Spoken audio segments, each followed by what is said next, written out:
Right. Hello. Hello. Hello, everyone. Welcome to the Cloud English Podcast. My name is Luke. It is October 8th, 2023. How exciting. How exciting. Today we're going to be talking about reading, believe it or not. If you can believe that, reading. That's an exciting topic, right? Not just talking about reading, we're going to be doing some reading. I'm going to be giving you some tips for improving your reading, to improve your reading comprehension. We're going to be talking about summaries. I'm going to be actually reading a short story so that you can practice your listening comprehension. What? Practice reading or listening? Which one? Well, both, let's say. And other things, perhaps, too. Anyway, it's good to have you. Welcome. It is Sunday. It's Sunday. Happy Sunday, everyone. I hope you had a good weekend. If you're watching this in 10 years, there are still weekends, I would imagine, unless things have really changed around there in the future. There's no such thing as weekends. Well, all right. So you're listening to this or you're watching this. It's 2023 right now, as I said. And you're listening to this or you're watching this in the distant future for some reason. Let's say when would things like this still exist? I don't know. Let's say 2040. If weekends don't exist anymore in 2040, what would be the thing that made them stop? I can think of only one thing, which would be that AI becomes so powerful that it does absolutely everything for us. And all we do instead of working and doing stuff is wake up in the morning and have a few thoughts and say a few sentences to our AI assistants, and then they start doing everything. That we're just totally free all the time, and every day is the weekend. In which case, if every day is like the weekend, what's the point of having weekends? But then we have a new problem, right? Because we gain so much meaning from what we do for a living. Honestly, because we do stuff. We do stuff not for free so that we can make money to live, right? Some of the things that we do not for free, we might continue to do. But I would imagine most things that we do not for free, we wouldn't continue to do if we didn't have to worry about money. If we had as much money as we needed, or money didn't exist because we just could immediately 3D print anything, right? So if there's no work, you don't have to work, and everything is just abundant, you can immediately have anything you want, then the deeper problem becomes it's Maslow's hierarchy of needs. We must self-actualize, which may be the most challenging thing, right? What do you do when there's nothing to do? How do you create meaning in your life when there are literally no obstacles for you to become comfortable and nothing for you to achieve? What do you do? That's a challenge. I don't know. That's a tough one. What would you do? What do you do, or would you do with your life if you had zero needs and you knew that over the next 20, 30, 40 years, you would have zero needs? What would you do in the day? Would you just hang out with your friends and family? Would you become a full-time surfer? Would you help people? Would you become a dentist? Would you be a YouTuber? What would you do?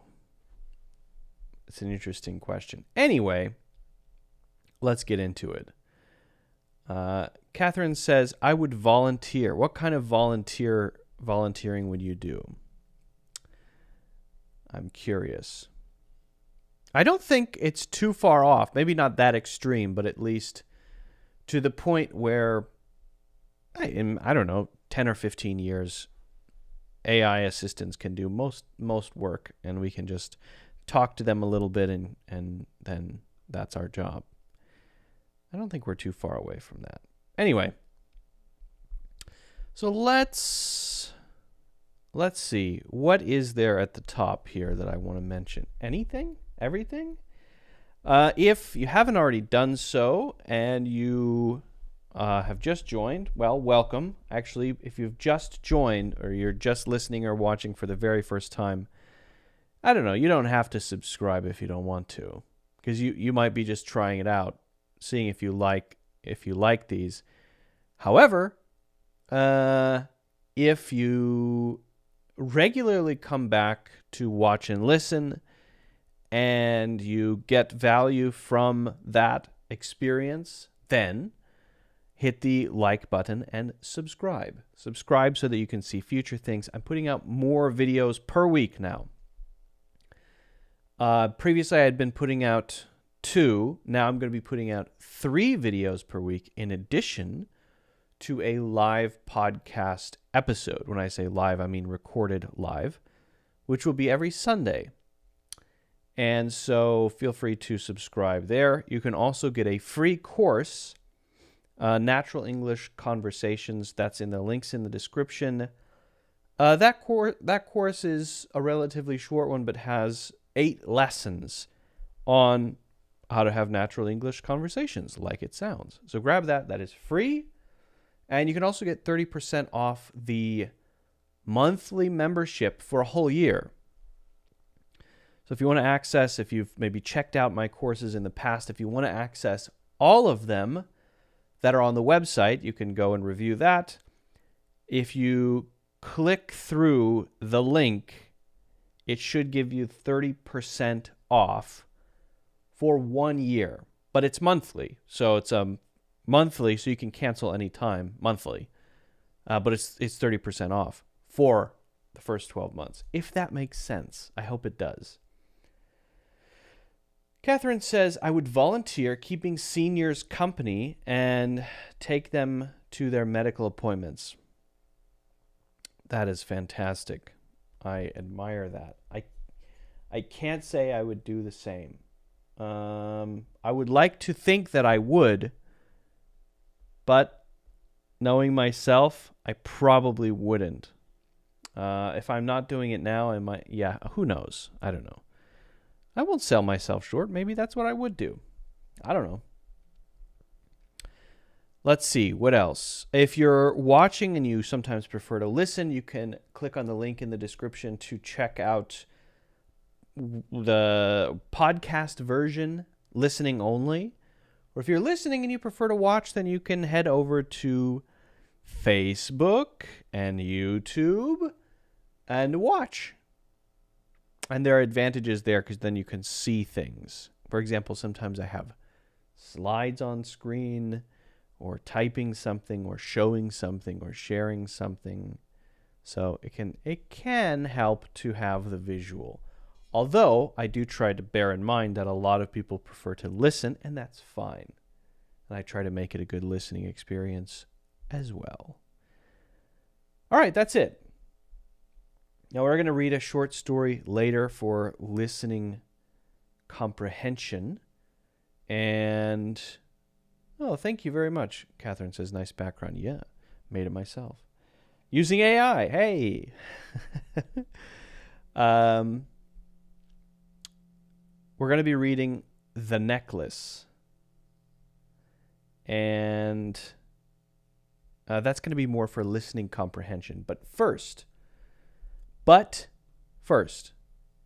are going to get into some other stuff.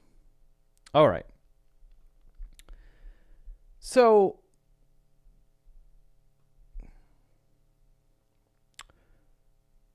for those of you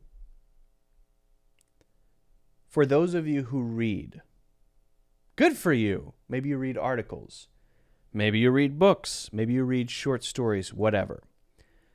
For those of you brave people who read to improve your English, I would like to share with you some ways to really get the most out of your reading. And we're going to be looking at how we can use ChatGPT to do this. Although some of the things we're going to talk about, if you chose not to use ChatGPT, would still be possible because they are best practices for remembering what you read and getting the most out of it. I read a lot. I read books like, I got one on my desk right here. The book is Hegel and the Hermetic Tradition. But I also listen to a lot of audiobooks. And I want to make sure, that's just random, by the way. I have just the nearest book. Anyway, I like to make sure that I get the most out of what I read. If you spend time doing that, you don't want it to just fit in one ear and out the other. You want to get the most out of it, right? Right. So how do you do that? So let's hop over to ChatGPT for a second. And what we're going to do is talk through some ideas for making sure that you retain what you read, that you can maximize your new vocabulary discovery, right? Discovery of new words, that you can learn stuff based on what you're reading and make sure that your understanding is, let's say, the correct understanding, okay? So the first we're going to talk about is annotation. And this is basically to get information about specific things within the text, right? Now, some people take notes as they're reading a book. They'll circle something or underline something and then write something down to help them remember. And that's great. I would encourage you to do that. This is called active reading, right? Or active participation. One thing that you can do to really retain anything you read is to try your best to participate. If you receive information, if you get information, you might remember stuff, you may not, but the chances of it eventually fading or fading fairly quickly are higher than if you were to have some kind of output, even if that output is thoughts. So what people do is they underline things, and that is output, right? Just to underline a word, that is output. Or they underline and they make a note in the margin. That is output too. You're telling your brain this is important, and that makes it a little stickier in your brain, in your memory. And it might help you to then talk about it more completely later if you're having a conversation about a book you read. But there's a lot that could include as well. And we're going to look at using ChatGPT to do that. Okay, so let's say I come across a paragraph or a sentence even, and there's one little piece in that I think I understand, but I want to make sure I've got it, right? So I just want to play with it a little bit to make sure my understanding of the meaning is what it is the correct understanding. So let's say I'm reading a short story, The Necklace. Okay. What I would do is I would say something like, what is meant, and then give the specific quote or the thing I want to focus on in context. What is meant by sought after in this paragraph from The Necklace? So The Necklace is the short story I'm reading, and I want to know sought after in this context. Okay. So this is kind of like underlining something, right? And this is like underlining something and then going to look up what it might mean just to double check my understanding. Okay, then I give the whole thing, the whole paragraph. She had no dress, no jewels, nothing, and these were the only things she loved. She felt she was made for them alone. She wanted so much to charm, to be envied, to be desired and sought after. Sought after. I think what she's saying is people want to be around her. I think that's the idea. But I want to check that. Okay, so this is equivalent to a highlighter and a little bit of looking up. We get from ChatGPT in the paragraph from the necklace, sought after means to be desired, pursued, or wanted by others.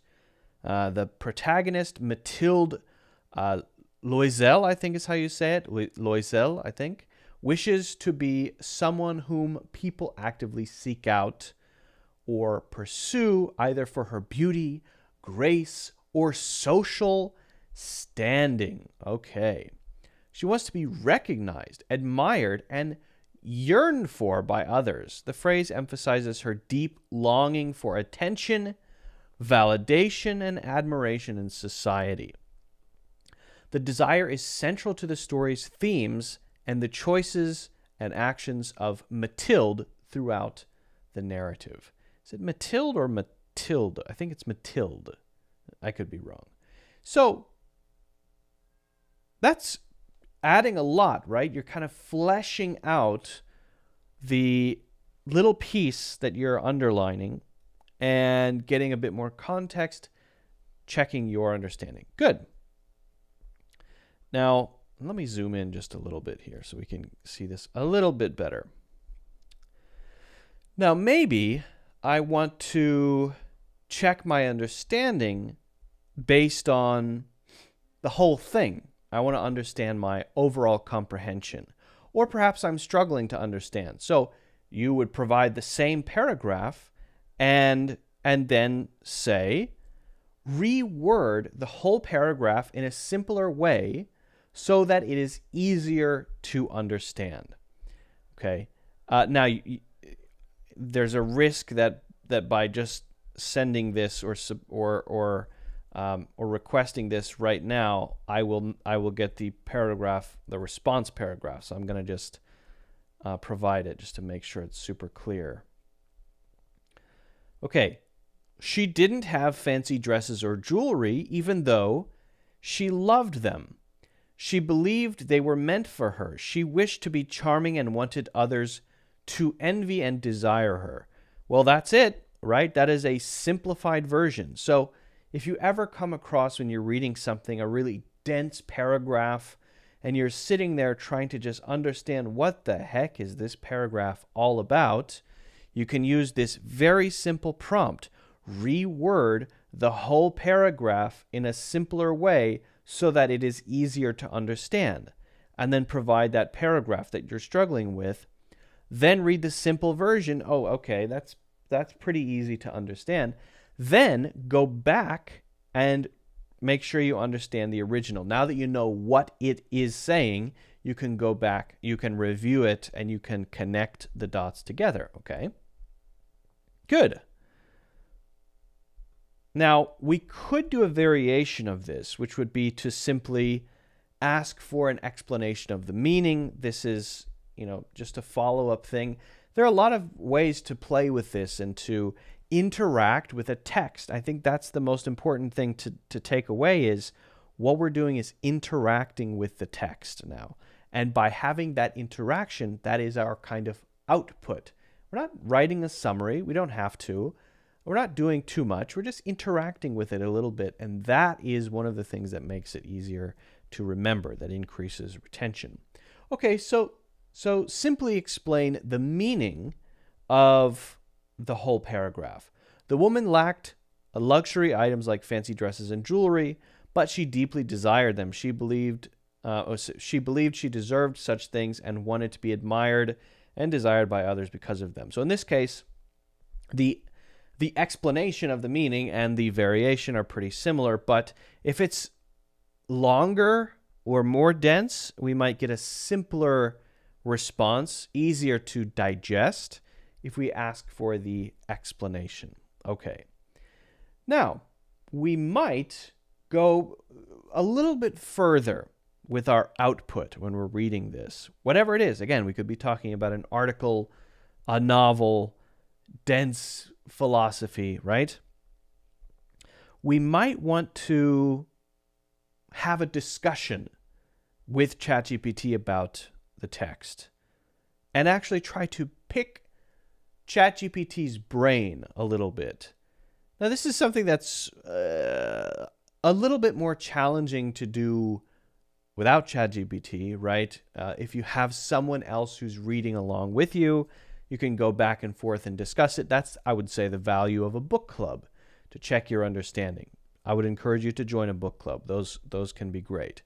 But maybe I want to start or initiate with a question, a fairly open question, to get ChatGPT's thoughts first, and then maybe provide my own. All right, so what are the core themes? I don't need to have that there. What are the core themes of the necklace? The necklace by Guy de... how do you say his name? Maupassant? I'm not sure how to say his name. It's a French name. I'm not totally sure.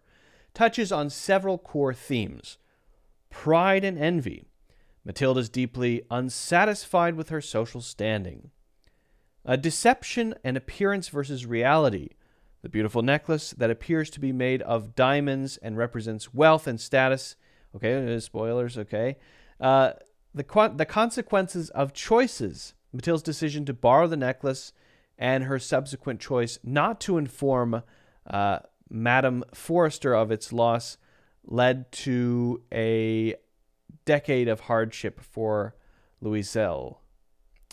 Socioeconomic class. The story highlights the struggles and aspirations of the lower middle class. Okay, fate and unpredictability, sacrifice. Okay, so these are the themes, and then we might have a follow-up kind of conversation. I could ask further questions. I could ask ChatGPT to ask me questions. But again, the main thing is we're just trying to go back and forth a little bit. Now, what about the English learning part of this? Specifically, I want to expand my vocabulary. We kind of did that when we looked at that specific piece, right? We looked at specifically, what does sought after mean? Now, that's just going to simply explain that, but perhaps I want more. So I want to understand a more full explanation. I want to get a more full explanation of a particular word or idiom or phrase that then expands on that to give me the connotation, the other meanings it might have, how common it is. Because one thing you'll find is you're reading something and then you see that this word seems to be outdated, but then why is it here? Should I learn it or not? If it's outdated and no one uses this word, then maybe I shouldn't use it. Is it worth learning? This kind of stuff comes up. So here's what we can do. Explain the meaning, and again, we're providing the full context. We want to do that. Always a good idea when you're working with ChatGPT to provide the full context. Explain the meaning of rapturously in this sentence, or the sentence I provide. Also, give any common synonyms. Explain how common it is. Give any social connotations. Here is the sentence. She threw her arms around her friend's neck, embraced her rapturously, then fled with her treasure. So I want to know synonyms. I want to know how common it is. I want to know if there are any connotations, right? So let's try this. And you can word that prompt in different ways. It's fine. In the given sentence, rapturously describes the manner in which she embraced her friend, meaning rapturously means with extreme joy, enthusiasm, or pleasure. The action was filled with deep emotion and elation. Okay, so we've got the meaning. That's a pretty good definition, actually. What are some synonyms? I hear you, Circle. My cat is rapturously seeking my attention, perhaps. I hear you. I hear you, Circle. I hear you. I will pay attention to you later, okay? All right. Now I can hear him laying down. He's cool. Let's see. So synonyms would be something that has words that have the same meaning. ecstatically, enthusiastically, passionately, exuberantly. Okay, good. The word rapturously is not an everyday term and might be considered slightly more literary or elevated in tone. It's used in contexts where a heightened sense of emotion is to be conveyed.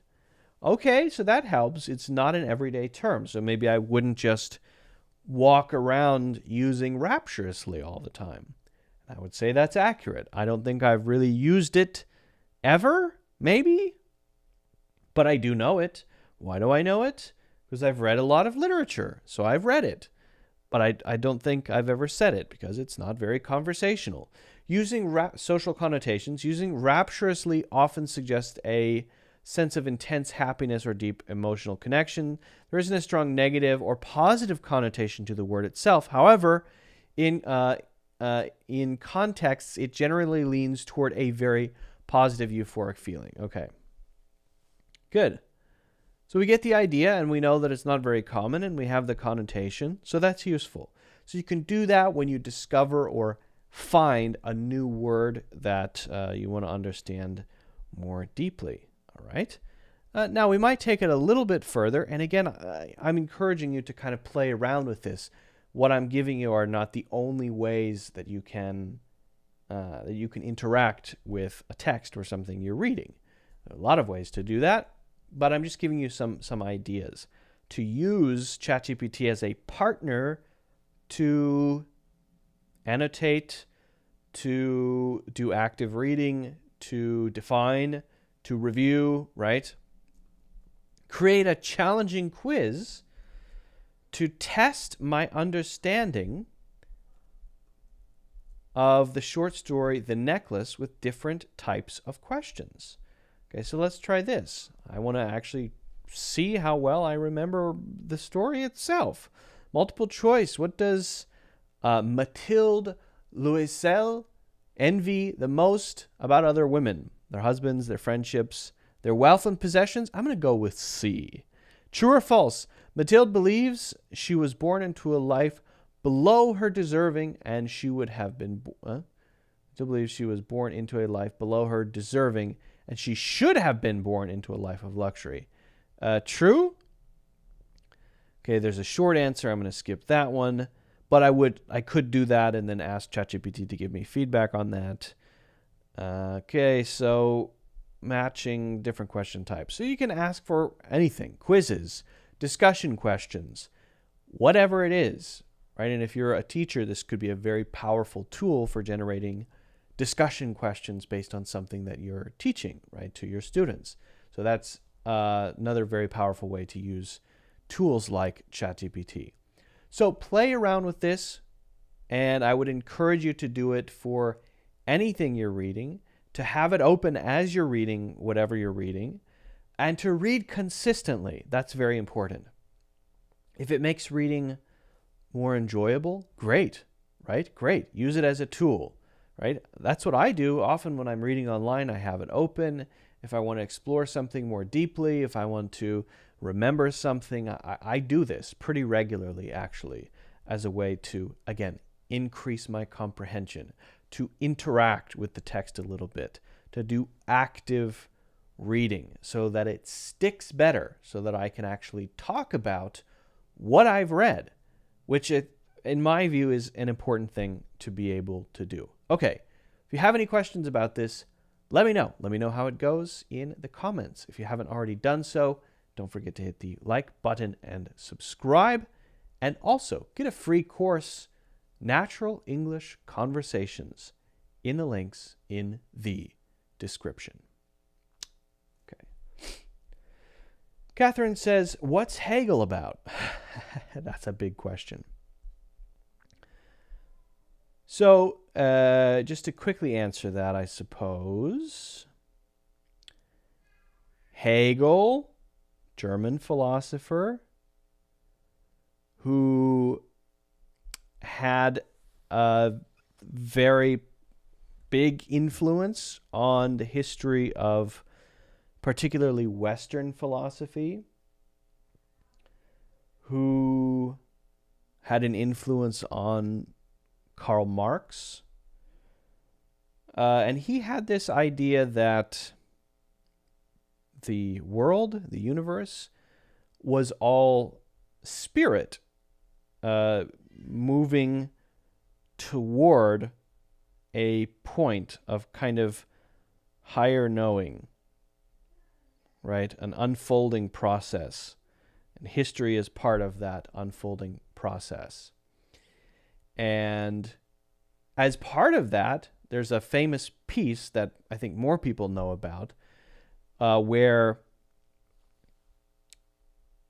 a thing happens, let's call it a historical event or movement, and then there's a response to that thing. And so you can think of it like a pendulum swinging back and forth. So thing happens, but because it's kind of too far on one side, then there is a response to that which may be too far on the other side, and then it kind of balances and swings back to the middle, but it's not exactly the middle point because it's also forward in time. So the first one is called the thesis, and then the second one is called the antithesis, and then the last one is called the synthesis. And it's not exactly a combination of the two.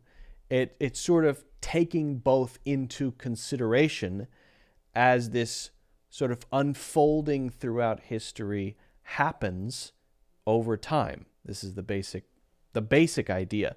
That's not all that Hegel is about, but that's the basic idea of the sort of famous Hegelian dialectic. It's called the Hegelian dialectic.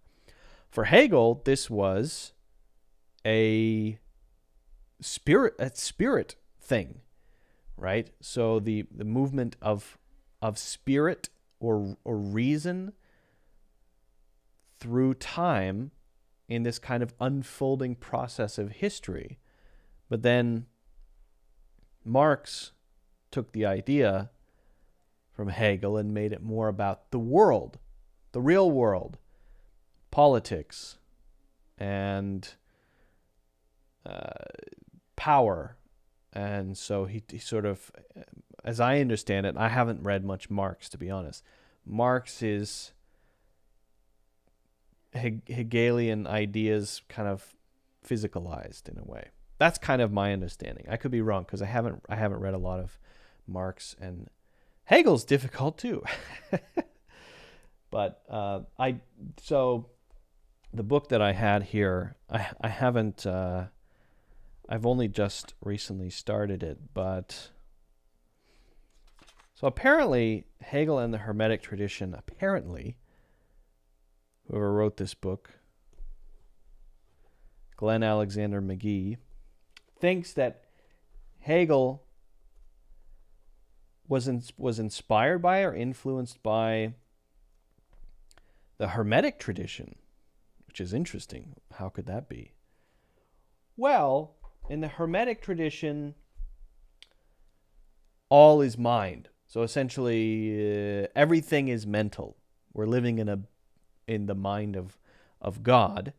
Okay, we could kind of see how that lines up with Hegel, right? Because that was his concept of spirit. So I could see how that lines up. And then there's an unfolding process. And maybe, I don't know. We'll see. I need to read more to really understand the argument, but we'll see. Thank you so much, Kevin. Thank you so much. All right. So speaking of the necklace, I actually want to read it. I actually want to read it for you. But I think we probably need a change of scenery.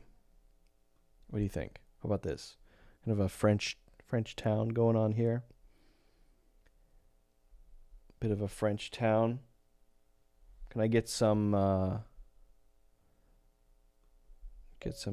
very sort of low music happening here? So there are a lot of classic short stories that American students who go to public school and then maybe university, read. There are a lot. They're collections of short stories.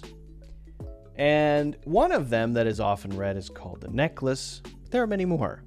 I was hoping to get a physical copy. I ordered it. I was hoping to get it on time, but I didn't. So I'm going to be reading from a web version. The Necklace. A pretty famous short story. Now, there's some French names in here, and I cannot pretend that my French... let me lower this. I cannot pretend that my pronunciation of French names is good. So I'll do my best, right? Let me just check something. Check the audio. Let's go. There we go. Okay, that's better. Better check the audio that way. All right. So, here we go. We're going to read through the whole thing. This is to test your listening. If you want to challenge your listening skills, pay attention. See if you can pick out the context. If you don't know a word, see if you can get the meaning based on the whole sentence or paragraph, right?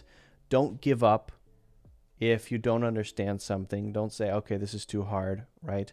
It shouldn't be. It shouldn't be, okay? We're going to just read through this short story. And then I want you to, as we're going, kind of reflect on it. What are you getting from it? What are the themes? This is also one of the things that in middle school and high school and even university that you have to talk about when you read short stories. The themes or motifs, the motivations of the main characters, right? All right, so she was one of those pretty and charming girls born as if by an error of fate into a family of clerks. She had no dowry, no expectations, no means of becoming known, understood, loved, or wedded by a man of wealth and distinction. And so she let herself be married to a minor official at the Ministry of Education. So sad. She dressed plainly because she had never been able to afford anything better. But she was as unhappy as if she had once been wealthy. Women don't belong to a caste or class. Their beauty, grace, and natural charm take the place of birth and family. Natural delicacy, instinctive elegance, and a quick wit determine their place in society and make the daughters of commoners the equals of the very finest ladies. She suffered endlessly, feeling she was entitled to all the delicacies and luxuries of life. She suffered because of the poorness of her house as she looked at the dirty walls, the worn-out chairs, and the ugly curtains. All these things that another woman of her class would not have noticed, tormented her and made her resentful. The sight of the little Brenton girl who did her housework filled her with terrible regrets and hopeless fantasies. She dreamed of silent antechambers hung with oriental tapestries, lit from above by torches in bronze holders, while two tall footmen in knee-length breeches napped in huge armchairs, sleepy from the stove's oppressive warmth. She dreamed of vast living rooms furnished in rare old silks, elegant furniture loaded with priceless ornaments, and inviting smaller rooms perfumed, made for afternoon chats with close friends. Famous, sought-after men who all women envy and desire. Nice. When she sat down to dinner at a round table covered with a 3-day-old cloth. What does that mean? I'm trying to understand that. A 3-day-old? What? Why can't a cloth be 3 days old? All right. Okay, maybe cloth is paper or something. I'm missing that reference. But okay, whatever. Opposite her husband who, lifting the lid off the soup, shouted excitedly, "Ah, beef stew! What could be better?" I laugh. Yeah, I identify with that husband. I mean, in the sense that I'm a man of simple needs. When I think of beef stew, I also think, great. What could be better than this? Okay. She dreamed of fine dinners, of shining silverware, of tapestries which peopled the walls with figures from another time and strange birds in fairy forests. She dreamed of delicious dishes served on wonderful plates of whispered gallantries, listened to with an inscrutable smile as one ate the pink flesh of a trout or the wings of a quail. She had no dresses, no jewels, nothing.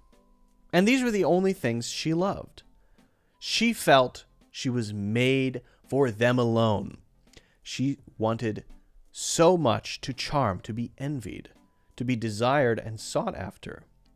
She had a rich friend, a former schoolmate at the convent, whom she no longer wanted to visit because she suffered so much when she came home. For whole days afterwards, she would weep with sorrow, regret, despair, misery. What a miserable person.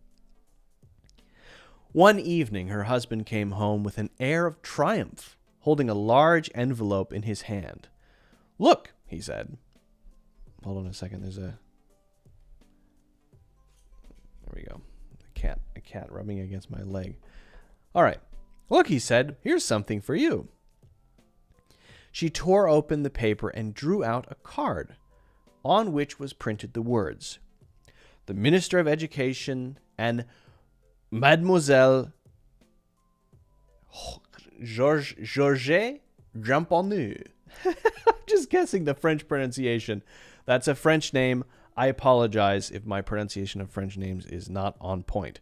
"Request the pleasure of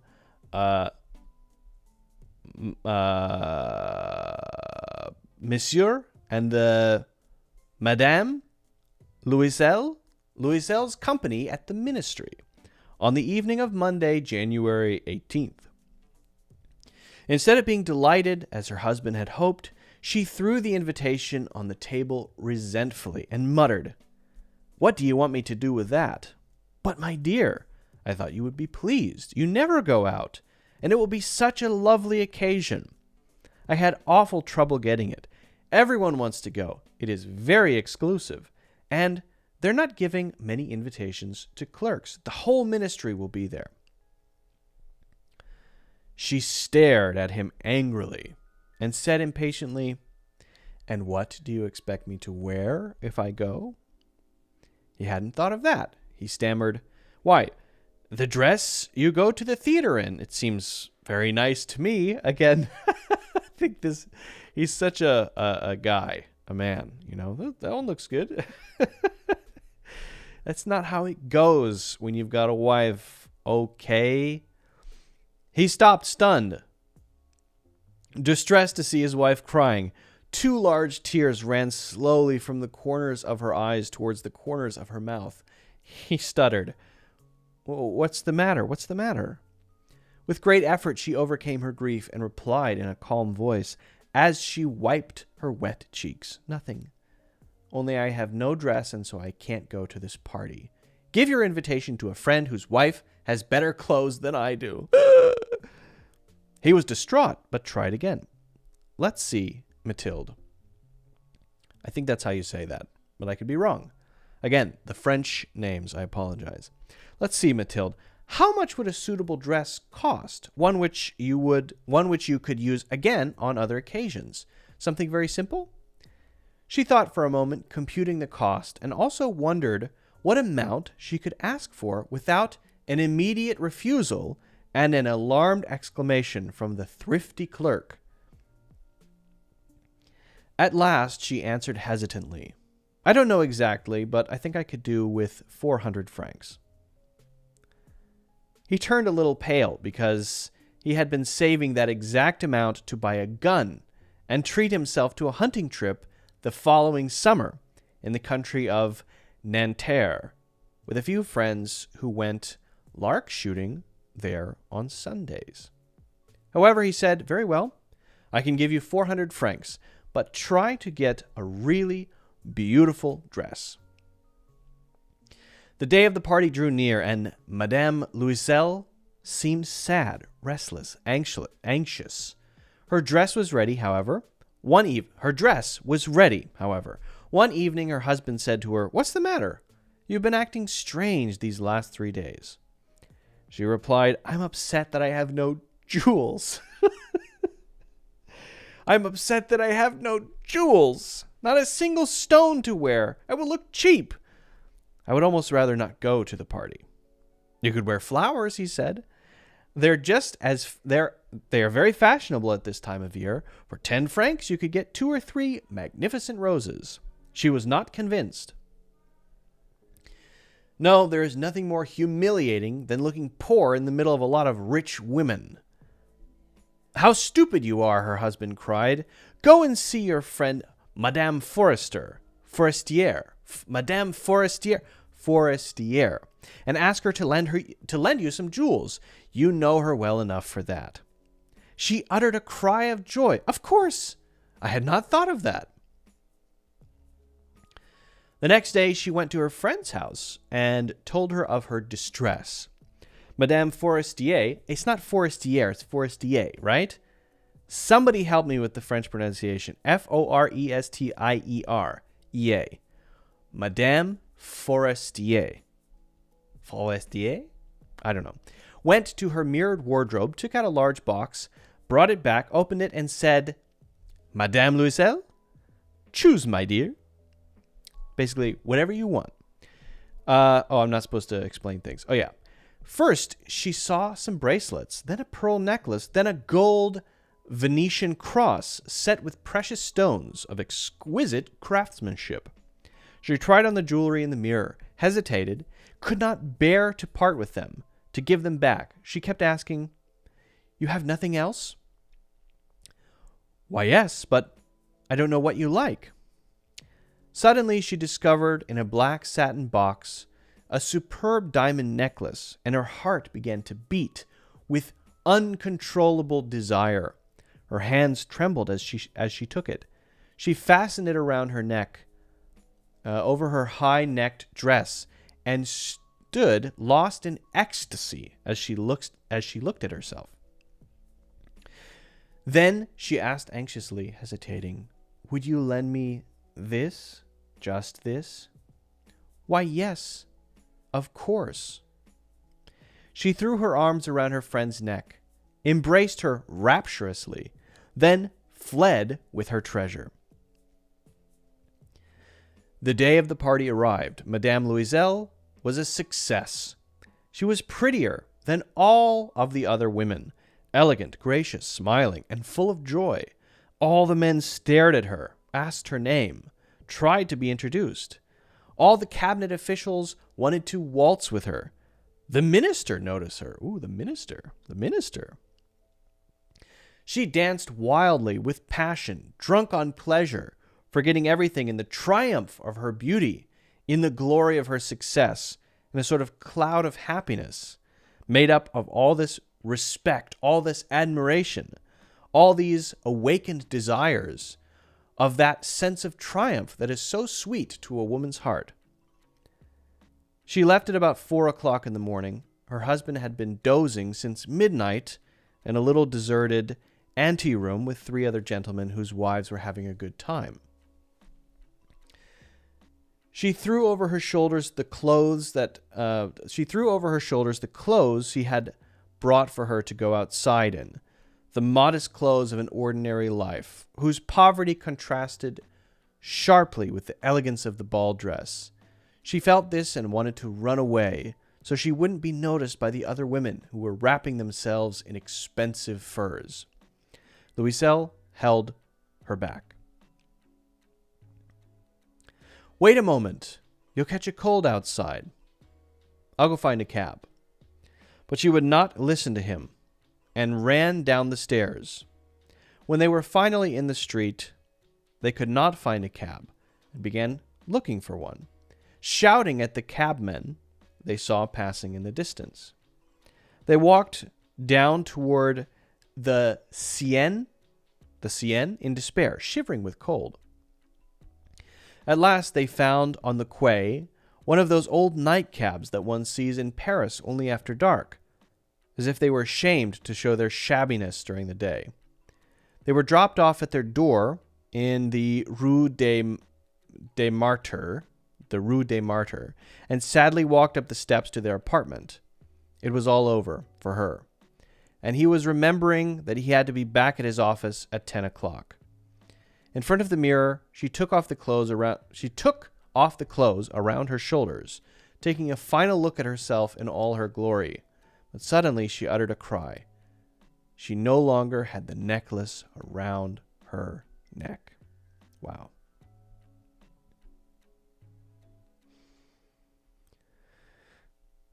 Wow. "What is the matter?" asked her husband, already half undressed. She turned towards him, panic-stricken. I no longer have Madame Forestier's necklace." He stood up, distraught. "What? How? That's impossible." They looked in the folds of her dress, in the folds of her cloak, in the pockets, everywhere, but they could not find it. "Are you sure you still had it on when you left the ball?" he asked. "Yes, I touched it in the hall of the ministry. I touched it in the hall of the ministry. But if you had lost it in the street, we would have heard it fall. It must be in the cab." "Yes, that's probably it. Did you take his number?" "No, and you? Didn't you notice it?" "No." They stared at each other, stunned. At last, Louiselle put his clothes on again. "I'm going back," he said, "over the whole route we walked. See if I can find it." He left. She remained in her ball dress all evening, without the strength to go to bed, sitting on a chair with no fire, her mind blank. Her husband returned at about 7 o'clock. He had found nothing. He went to the police, to the newspapers to offer a reward, to the cab companies. Everywhere the tiniest glimmer of hope led him. She waited all day, in the same state of blank despair from before his frightful disaster. Louiselle returned in the evening, a hollow, pale figure. He had found nothing. "You must write to your friend," he said. "Tell her you have broken the clasp of her necklace and that you are having it mended. It will give us some time to look some more." She wrote as he dictated. At the end of 1 week, they had lost all hope, and Louiselle, who had aged 5 years, declared, "We must consider how to replace the jewel." The next day, they took the box which had held it and went to the jeweler whose name they found inside. He consulted his books. "It was not I, madame, who sold the necklace. I must simply have supplied the case." And so they went from jeweler to jeweler, looking for a necklace like the other one, consulting their memories, both sick with grief and anguish. In a shop at the Palais Royal, they found a string of diamonds which seemed to be exactly what they were looking for. It was worth 40,000 francs. They could have it for 46,000. If it's worth 40,000 francs, why can they have it for 46? Oh, sorry, I misread that. 36,000. Oh, they made a deal. Okay, that makes sense. 36. My brain saw 40. Oops. So they begged the jeweler not to sell it for 3 days, and they made an arrangement that he would take it back for 34,000 francs if the other necklace was found before the end of February. Louisel had 18,000 francs, which his father had left him. Left him means, oh, I shouldn't explain. He passed away. He would borrow the rest, and he did borrow, asking for 1,000 francs from one man, 5,000 from another, 5 Louis here, 5 Louis, is Louis a unit of money? 5 Louis here, 5 Louis there, okay. He gave notes, made ruinous agreements, dealt with usurers, with every type of money lender. He compromised the rest of his life, risking signed notes without knowing if he could ever honor them, and terrified by the anguish still to come, by the black misery about to fall on him, by the prospect of every physical privation, every moral torture he was about to suffer. He went to get the new necklace and laid down on the jeweler's counter 36,000 francs. When Madame Louisel took the necklace back, Madame Forestier said coldly, "You should have returned it sooner. I might have needed it." Gotta take a quick drink here.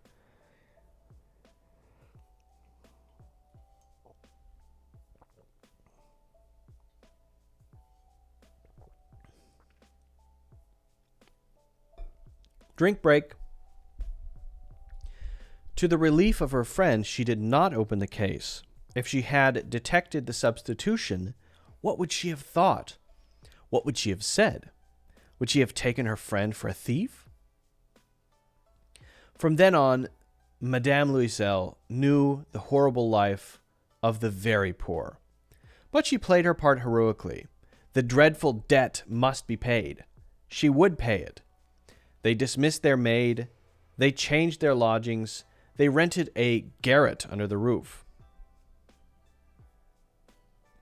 She came to know the drudgery of housework, the odious labors of the kitchen. She washed the dishes. She washed the dishes, staining her rosy nails on greasy pots and the bottoms of pans. She washed the dirty linen, the shirts, and the dishcloths, which she hung to dry on a line. She carried the garbage down the street every morning and carried up the water, stopping at each landing to catch her breath. And dressed like a commoner, she went to the fruitiers, the grocers, the butchers, her basket on her arm, bargaining, insulted, fighting over every miserable sou. I think that's maybe another unit of money. Each month they had to pay some notes, renew others, get more time. Her husband worked every evening, doing accounts for a tradesman, and often, late into the night, he sat copying a manuscript at 5 sous a page. And his life lasted 10 years. At the end of 10 years, they had his... Oh, sorry. Again, misread that. I knew that didn't make sense. Like he died. I gotta slow down. My eyes are getting ahead of my mouth. And this life lasted 10 years. Oh, that makes more sense. Not his life. Okay. And this life lasted 10 years. At the end of 10 years, they had paid off everything. Everything. At usurers' rates. And with the accumulations of compound interest. Madame Louisel looked old now. She had become strong, hard and rough, like all women of impoverished households. With hair half combed, with skirts awry, and reddened hands, she talked loudly as she washed the floor with great swishes of water. But sometimes, when her husband was at the office, she sat down near the window and thought of that evening at the ball so long ago, when she had been so beautiful and so admired. What would have happened if she had not lost that necklace? Who knows? Who knows? How strange life is, how fickle, how little is needed for one to be ruined or saved. One Saturday, as she was walking in the Champs-Élysées, to refresh herself after the week's work, suddenly she saw a woman walking with a child.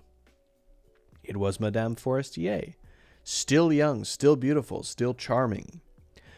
Madame Loisel felt emotional. Should she speak to her? Yes, of course. And now that she had paid, she would tell her all. Why not? She went up to her. Good morning, Jeanne. Maybe that's her name. The other, astonished to be addressed so familiarly by this common woman, did not recognize her. She stammered. But, Madame, I don't know. You must have made a mistake. No, I am Mathilde Loisel. Her old friend uttered a cry. Oh, my poor Mathilde, how you've changed. Yes, I've had some hard times since I last saw you, and many miseries, and all because of you. Me? How can that be? You remember that diamond necklace that you lent me to wear to the ministry party? Yes, well, I lost it. What do you mean? You brought it back. I brought you back another exactly like it, and it has taken us 10 years to pay for it. It wasn't easy for us. We had very little, but at last it is over, and I am very glad. Madame Forestier was stunned. You say that you bought a diamond necklace to replace mine? Yes. You didn't notice then? They were very similar. And she smiled with a proud and innocent pleasure. That is, Mathilde smiled. Madame Forestier, deeply moved, took both her hands. Oh, my poor Mathilde. Mine was an imitation. It was worth 500 francs at most. The end. That's it. That's it. Interesting. All right, so I wonder how much you're able to understand. I mean, as you can hear me reading this, there are things that I'm not quite getting, especially the French pronunciations of names and things like that. So it's a gradient, we're all not, reading it's tough, right? So if there's anything you didn't get listening, that's okay. How much were you able to understand? How much were you able to get? Be honest with yourself. Now, when you're reading, try to participate in what you're reading. To ask yourself, what does that mean? What are the ideas that are being communicated? Not just the meanings of each word, right? And by doing that, by participating, you get more out of it, right? Now, listening is more challenging because you're not seeing the words, right? So even though you might know the word if you saw it, you might not know it when you hear it. Why is that? Well, if English is your second language, it's probably because you studied some English in school with your eyes, but you did less listening. This is not the case for a native English speaker who grows up first listening to English and then learning to read, then going to school. It's the opposite. For most non-native English-speaking English learners, it's the first exposure is reading. School, studying, vocabulary, right? That's most common. So if you find that your ability to listen is much lower than your ability to read with your eyes, you know what you need to work on. You need to listen to more books, audiobooks, watch more YouTube videos, challenge yourself, right? Go back and listen to this whole thing. Listen to other stories. Really try to challenge your listening, because if you do that enough, if you do it frequently, you're going to get better. It's going to improve over time, but it does take practice. So work on that. If you have any questions, let me know. If you haven't done so already, don't forget to hit the like button and subscribe, and also get a free course, Natural English Conversations, in the links in the description. Social Vibe says, I understand 60%, I guess. Okay, pretty good. I wouldn't give myself 100%. There are a couple things I didn't know here. So number one, I'm going to just say what I didn't get, okay? So obviously the French name pronunciations, okay? So for example, is it Mathilde or Mathilde or what? I don't know.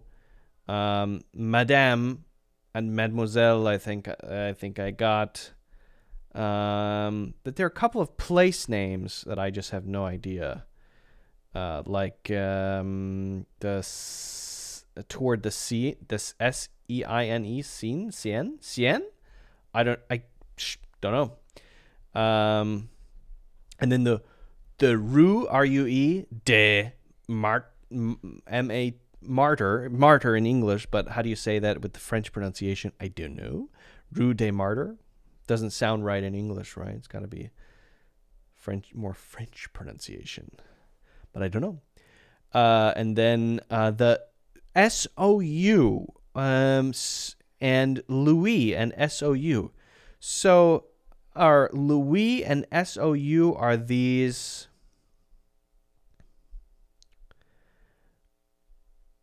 Well, here's what we can do. So we can go over to ChatGPT, right?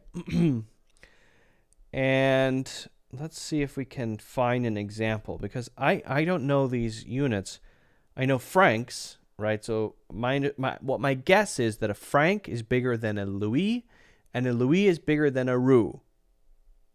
That's my guess, and I think they're all units. Okay, so let's just ask. What is a louis and a roux in the short story The Necklace? Oops. All right. What is a louis and a roux in the short story The Necklace? I think they're units of money. Has to be. A louis refers to a gold coin that was used in France. Specifically, it's shorthand for louis d'or, which was a popular French gold coin. In the context of the story, it provides a sense of the amount of money or the value of things. Okay. However, roux is not a term found in the standard versions of The Necklace. Not roux, sou. Yes, sorry. It's possible that you might be referring to a different term. Yes. Sorry, not roux. Not roux, but sou. SOU. Okay, that's what it is. Is that what it is? Just looking at the story here. Let me do search SOU. Yeah. SOU. Okay. Yeah. What is sou? I also think that is Marnie. Sou. A sou is a former French coin of low value. Over time, it became a colloquial term in French to refer to a very small amount of money, similar to how one might say a penny in English, to mean a trifling amount. In the context of The Necklace, the mention of a sou helps illustrate the financial strains and economic nuances faced by the characters. Yeah. So I think he was doing some copying manuscripts at 5 sous a page. So he's getting basically 5 pennies a page. Not that much. It would be hard to save up. Boy, it'd be hard to save up 5 sous a page. That'd be tough. Ooh, that'd be hard. I don't know if I could do it. 5 sous a page? No way, Jose. 5 sous a page? I can't do it. And then I think that's the only thing I didn't understand was the money thing. I think everything else was pretty clear. Anyway, interesting story. Very interesting. Obviously, the ironic twist at the end is meant to cast a strong reflection on a hyper focus on pride and on vanity and on maybe not accepting your situation in life. I don't know. There's something there, but the odd thing that I found was they almost frame it. It's almost framed by the author as this 10 years of struggle is this punishment for essentially being vain, right? You were vain because you were vain. You said you needed a necklace because you said you needed a necklace. You borrowed a necklace. You lost it. And then your pride prevented you from figuring out what was really going on, and you just borrowed a bunch more money to pay for it.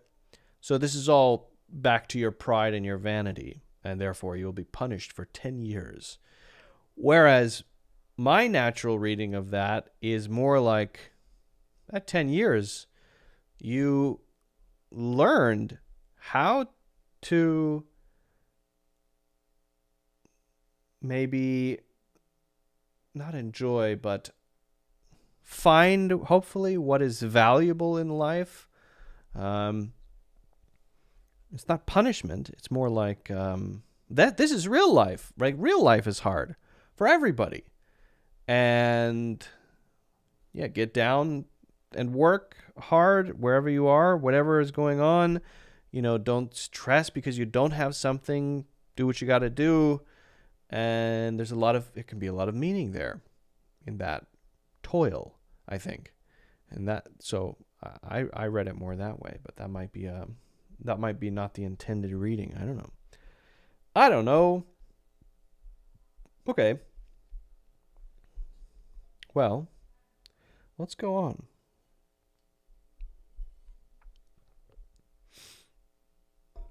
Let's go on. Give me 1 second. I'm just gonna close this door. My cat opened the door. Now I need to close it.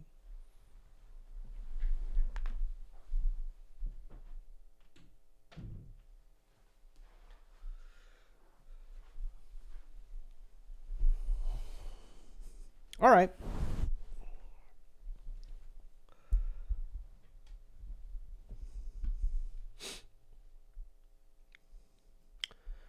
So let's go to the next thing, shall we? We have another topic to talk about.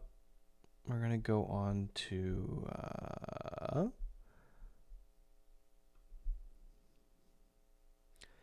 making summaries. Making summaries.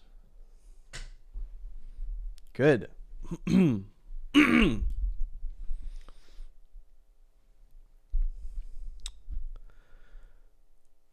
Whether you are talking about a movie you watched or a book you read, being able to summarize, give a basic idea of the story can be very useful. So I want to give you some useful phrases for doing that. But I want to mention something unique about how it's done in English. So let's say you read a great book, okay? When you want to share what the book is about, this could be the synopsis, right? The summary of the story, or just the story of the book, right? you want to tell that to a friend, you will probably do it in the present tense. Think about why.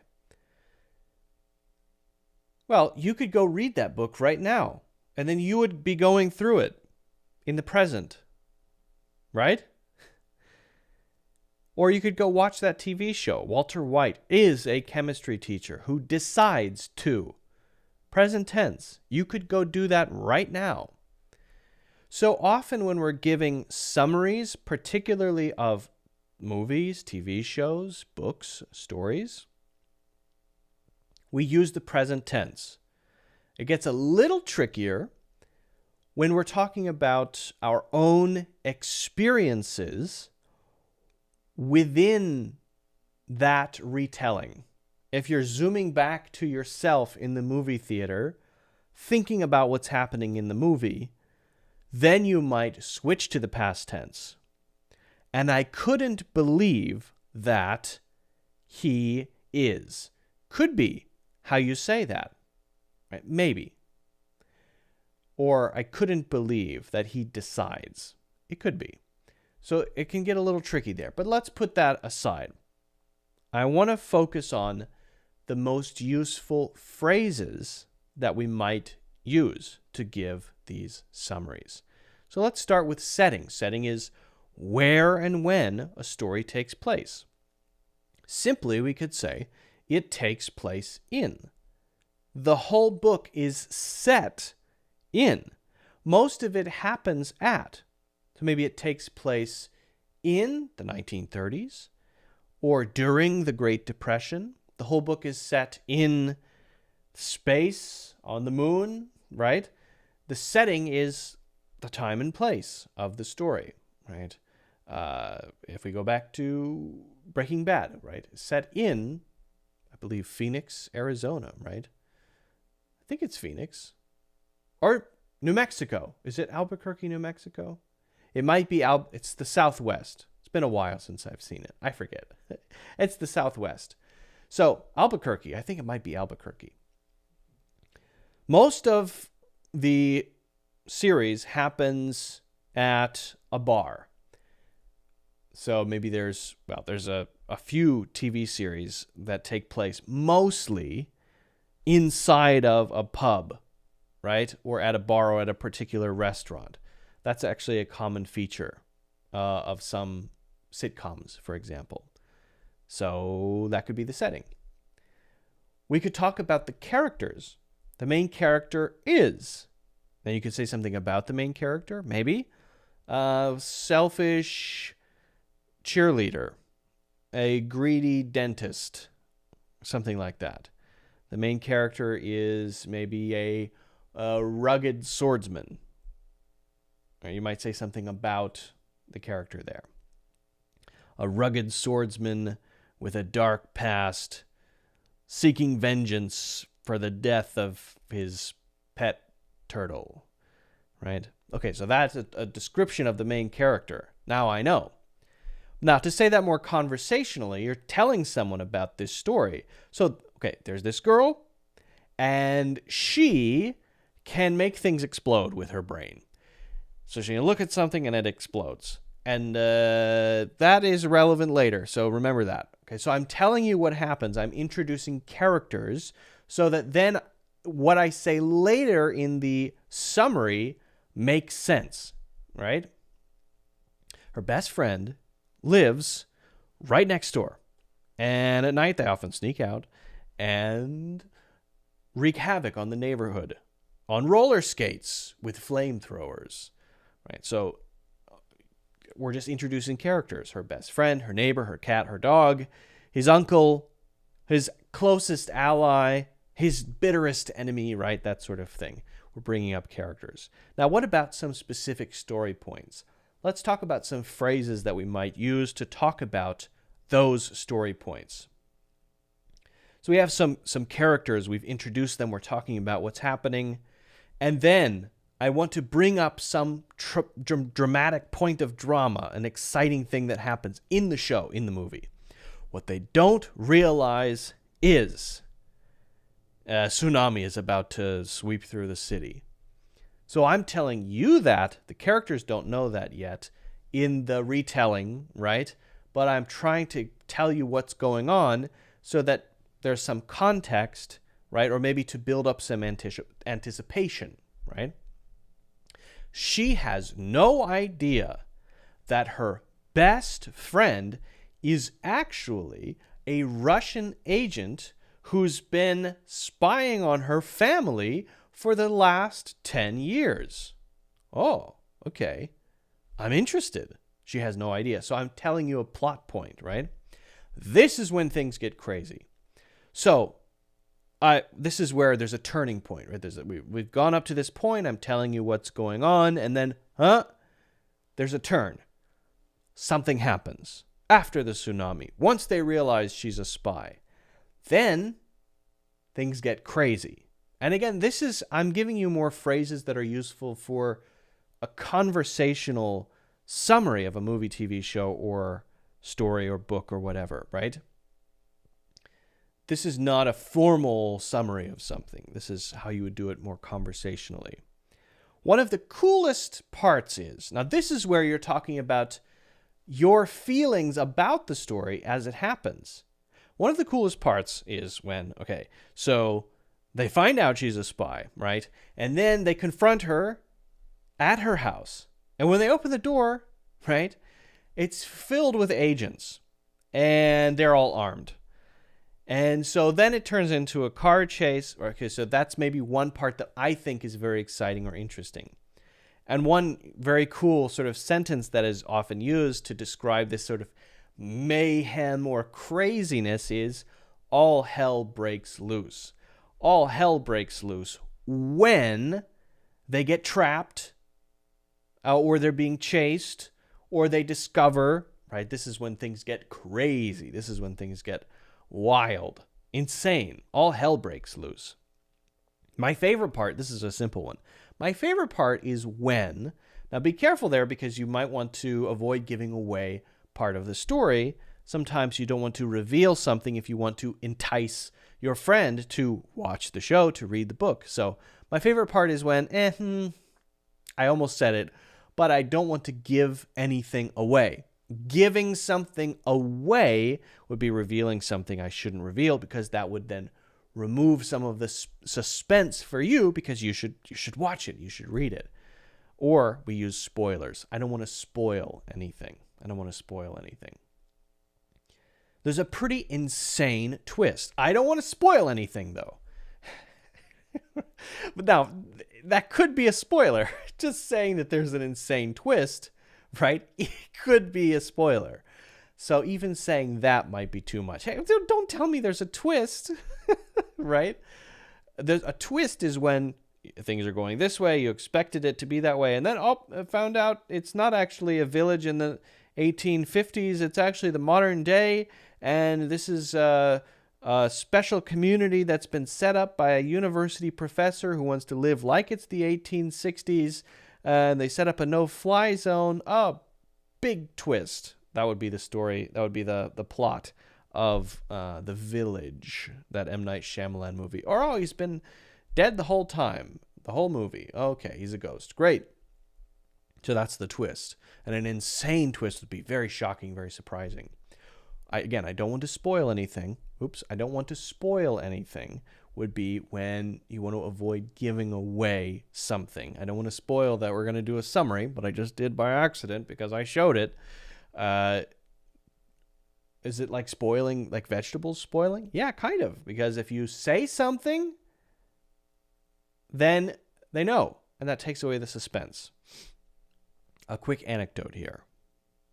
A long time ago, when the 6th Harry Potter book came out, I believe it was 6. Yeah, I think so.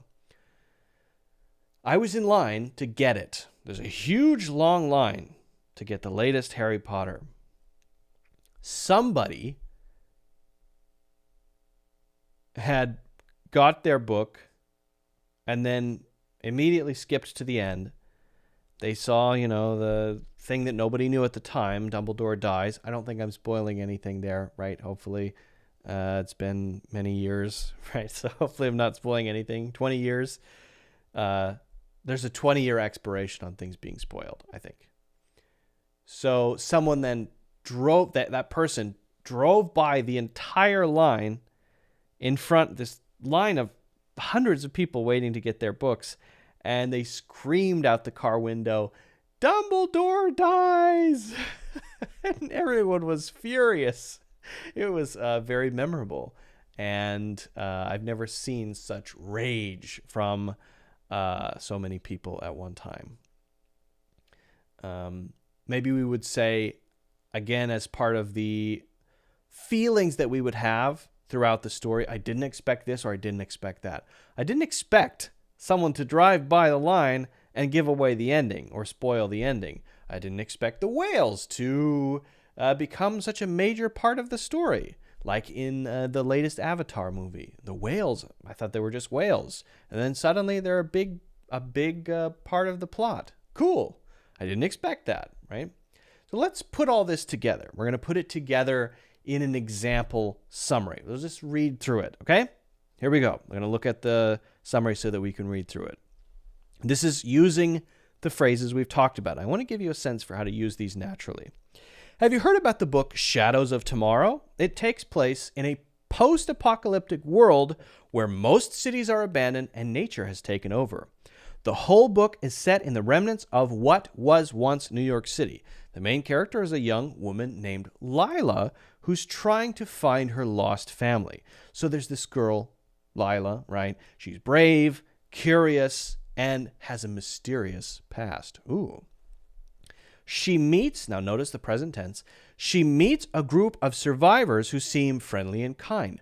But what they don't realize is that among them there is a traitor. She has no idea that one of the people she's grown to trust is hiding a dark secret that could jeopardize their very existence. This is when things get crazy. They're not just fighting against the hardships of their world, but also unraveling betrayals and hidden agendas within their own group. One of the coolest parts is when they discover an underground bunker, untouched by time, filled with history and treasures from the past. Then all hell breaks loose when they find out the bunker is not abandoned. It's been home to a society that has been living underground for generations, and they're not happy about the intrusion. Okay? My favorite part is when Lila deciphers an old world map that could potentially lead them to a safe haven. But there's a catch. It's located on the other side of what was once America. There's a pretty insane twist toward the end. Something about Lila's past that even she wasn't aware of. I won't say more than that. I don't want to spoil anything, but trust me, it's a must read. So this is just an example using some of the phrases that we looked at. So next time you watch a movie or next time you read a great book or you consume a story of any kind in any way and you want to retell the basics without giving away too much, try to use some of these phrases. If you have any questions about any of these that we talked about, please let me know in the comments. If you haven't done so already, don't forget to hit the like button and subscribe. And also, feel free to get a free course, Natural English Conversations. That is in the link in the description. Yeah, I think some of those phrases are very useful, in my opinion. I would say so. So what have we learned today? We've learned that sou is a coin. We've learned that louis is a coin. And that is all. That is all we have learned. We have learned nothing else. We've also learned that I can drink coffee at night without an issue. I feel like I can drink coffee. So I wonder if there are certain things that agree with people really well. And it's just natural for them. Maybe that's a certain type of alcohol, People just feel really comfortable and happy when they drink a particular type of alcohol, maybe red wine. But when they drink white wine, they feel angry and get a headache, right? Well, with coffee, I feel like coffee and me we share something. I don't know what it is, but I always enjoy drinking a cup of coffee. And it doesn't matter when. It can be 10 p.m. and I can have a big cup of coffee and then go to sleep without any difficulties. So it never keeps me up, but at the same time, I still can feel it when I need it. So in the morning, when I have a cup of coffee, it perks me up. It helps me wake up, right? So I get the benefits of coffee without the downsides. It's a wonderful relationship, I must say. It's a beautiful friendship that I have with coffee. All right, anyway. Well, I think we're going to call it a day. Feel free to check out the courses. In addition to the free one, Natural English Conversations, you can get all my courses that are on the website in the link in the description. 30% off the monthly membership. Now, 30% off the monthly membership means 30% off every month for the first 12 months. So you can cancel any time, but for every month within the first 12 months, you're only paying 70% of the full price. Pretty good deal, and you're accessing all the courses. So I would say that is a fantastic deal. But if you want to get a 1-year membership, you can get that too. So check those out. If you're watching and you would prefer to listen, you can do that in the links in the description. If you're listening and you prefer to watch, links in the description. Join the free Discord if you would like to connect with me directly. Ask me questions. If you want to get updates on when things are coming out, movie or videos and podcasts or whatever, courses. Also, it would be probably best to join the Discord. And otherwise, have a great one. Have a good one. Stay safe. And I look forward to seeing you in the next one. Thank you so much for joining. Have a good week. Have a good weekend. Have a good year. Have a good whatever. See you in the next one. Bye.